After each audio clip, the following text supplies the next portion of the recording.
In this short video, we will be discussing some of the aspects of perimenopause and menopause and how nutrition can best support you through this time period. From the age of 40 onwards, most women start noticing changes in their body, and this is due to the fact that our hormone levels start changing from the time of 40 onwards as we enter perimenopause and the years of menopause. In general, the symptoms of menopause, which are hot flashes and night sweats, are only felt when you are truly in menopause. But in the years before that, it is very common to experience symptoms of headaches, joint pain, insomnia, weight gain, particularly in areas that you've never felt it before. And one of the major complaints that women have is that they gain weight, but they found it very, very hard to lose weight, especially if they've always been able to eat a little bit better and exercise and drop the weight that they may have gained. So this is something very common that a lot of women experience at this time, and it's due to the dropping estrogen and progesterone levels that are typical during this time of life. One of the ways that nutrition can best support you during this time, and I want to note that it doesn't necessarily mean that we can completely remove the symptoms that you're experiencing, and that is for doctors to help you balance your hormones with, but certainly there are some foods that can best support your dropping estrogen levels, such as phytoestrogens. So phytoestrogens are bioactive molecules which mimic the effects of estrogen in the body. They are found very commonly in foods such as vegetables and fruits and legumes and soya products. So the typical ones that most women eat are things like soya and edamame beans, as well as tofu and tempeh, as well as your legumes like chickpeas and lentils and many other sources as well. What these do is they help to support your dropping estrogen levels and remove some of the symptoms that you are experiencing. The omega-3 fatty acids are also very important at this time of life, together with the omega-6 fatty acids, as these help to support your mood and balance the mood swings that sometimes can be experienced.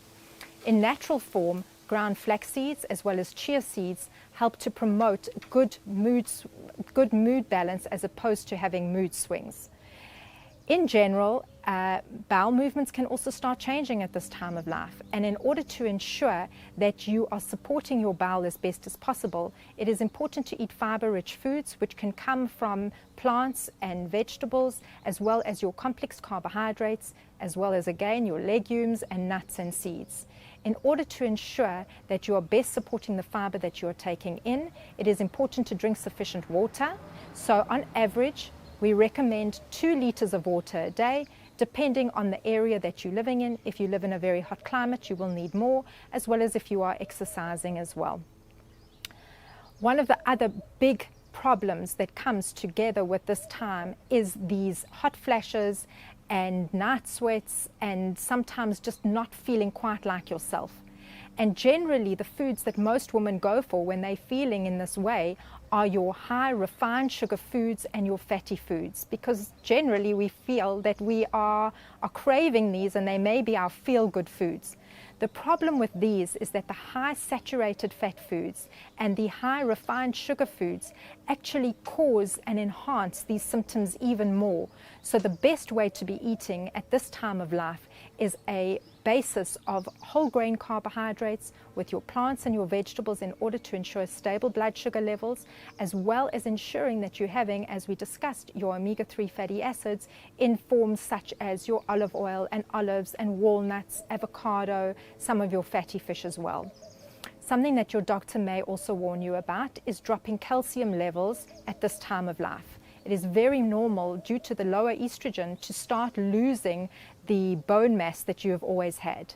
Besides doing certain exercises that can support your bone health, it is important to take sufficient calcium both in your diet, and you may also need this in supplement form. The non-dairy sources of calcium are very well tolerated by the body and avoid the saturated fat from the dairy sources. So in general, when we're talking about dairy, we mean milk and cheese, and unfortunately these can come together with a high saturated fat content, which then leads to problems with weight gain. So what you rather want to be doing is reducing the fat in the dairy products by choosing low-fat dairy products, as well as low-fat milk and low-fat yogurts, preferably without added sugars to this. As women decrease in tolerance to both sugar and salt during the menopause years, it's important to watch your intake of refined sugars as well as salt as well. One of the health problems that many women suffer with as they enter perimenopause and menopause is a higher cholesterol due to the drop in estrogen levels. Estrogen generally is quite protective when it comes to cholesterol and heart disease. So it's important to watch your saturated fat intake as you age in order to ensure that you are not loading extra cholesterol into your body. The general healthy eating pattern of the Mediterranean diet is advised, and if you are experiencing symptoms of hot flashes and night sweats, the foods and drinks to avoid are caffeine-containing drinks such as coffee and tea, as well as alcohol, which can also trigger these hot flashes, as well as spicy foods. So if this is something that you're suffering with, it's important to listen to your body and to try and remove as many of these foods as possible from your diet. It is also normal as we go through this cycle in our lives that the way we digest and absorb food and metabolize food also changes. In this period of time, again, it is important to listen to your body, and if you find that there are certain foods that you used to be able to eat but now all of a sudden can't, then it's important to remove these or reduce these in your diet in order to ensure that you are supporting your health as best as possible. The symptoms that you experience, you do not have to suffer with, and nutrition, as I mentioned, has a wonderful way of supporting you through this process. Wishing you good health through these years.